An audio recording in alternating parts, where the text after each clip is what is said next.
Во денови на жалост, додека цела држава тагува за изгубените млади животи во Кочанската дискотека по огнометите во Скопје, синоќ се слушала и музика во Скопски центар. Наместо тишината да биде сведок на тагата во која живее Македонија по кобното утро во неделата, синоќа во локал била пуштена музика.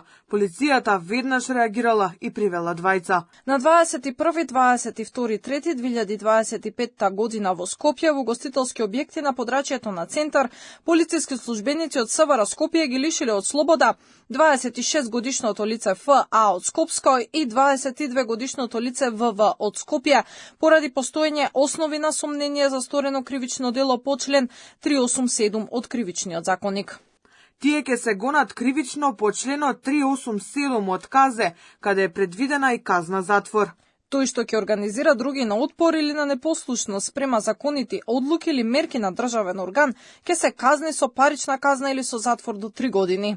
Ако поради делото од став 1 дошло до неспроведување или до значително отежнување на спроведувањето на законита одлука или мерка на државен орган или делото го стори како водач на група, сторителот ќе се казни со затвор од 1 до 5 години. Пред 3 дена, разнобојни огнобети на 2 пати беа видени на небото над главниот град за време на 7-дневната жалост за настраданите во Кочани. Во градскиот парк се славел роден ден, а 18 годишници употребија и пиротехника. На 19 марта, околу 21 часот и 25 минути, во СВР Скопје е пријавено дека во градскиот парк во Скопје има огномет и не се почитува одлуката на владата за 7-дневна жалост.